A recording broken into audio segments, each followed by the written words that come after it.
Vous êtes-vous déjà demandé combien ça dépensait en billets de spectacle une animatrice d'un show culturel? On a posé nos questions à Marie-Josée Gauvin.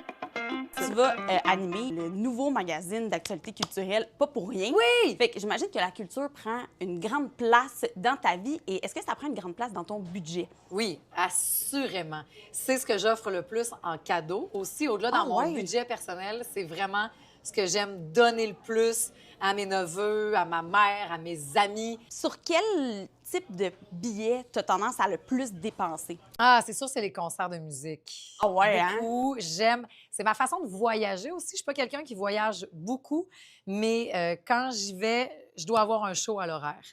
Nous sommes allés à LA voir les Red Hot Chili Peppers. Tu sais, on avait acheté des billets, c'est là-bas, puis on faisait un séjour. Je m'en vais à Londres voir Harry Styles. C'est quand même des spectacles coûteux. J'imagine que tu te limites pas au prix, là. Harry Styles, mettons. Ah, j'ai des barrières psychologiques, c'est sûr que j'ai des barrières psychologiques. Oui, pour certains, il y a Madonna pour qui j'en avais pas. J'ai fait la folie il y a très longtemps, là. Tu sais, ça a toujours été de même. Je me rappelle, Madonna, j'ai déjà payé un billet 900 $. Oh, wow, hein? Puis, tu sais, j'avais pas beaucoup d'argent. Je me disais, je vais manger du macaroni au jus de tomate, puis ça va être mon trip. Puis même, la dernière fois, quand je suis allée voir Harry Styles, que c'était à New York, c'était à peu près... je pense qu'on avait payé le billet, mettons, 230 $.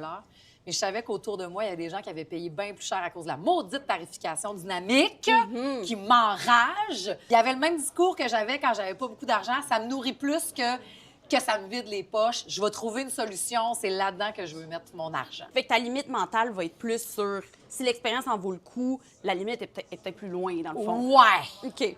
Mais tu sais, là, j'ai dans le référent maintenant aussi, comme, ben, tu sais, à 1000, à 1500 $, hey, on pourrait aller dans le sud une semaine, là. Non! C'est exagéré. Fait que ça, je paierais pas ce prix-là. Faudrait que ça soit des grandes, grandes, grandes folies.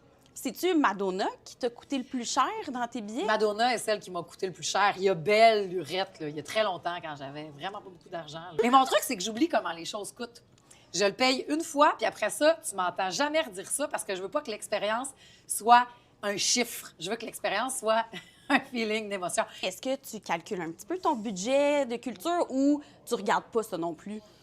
Je pense que je ne regarde pas. Je sais que c'est un Christi de privilège. C'est une décision que j'ai prise. C'est des choses dans lesquelles je décide d'investir. C'est un cadeau, puis c'est quelque chose qui me fait beaucoup, beaucoup de peine parce que moi, je suis allée voir les Police à 46 $ dans le haut de la vie, là. Je m'en foutais. Je voulais juste comme avoir accès quand j'avais pas beaucoup de sous. Je voulais y aller, puis je voulais être présente puis vivre ça. Maintenant, c'est quelque chose qu'on ne pourra plus vivre parce que tout coûte cher, même si tu es dans le fin fond de la vie. Même avant d'embarquer pour acheter un show, tu sais même pas combien que les billets vont coûter à cause de justement la tarification dynamique, l'offre et la demande.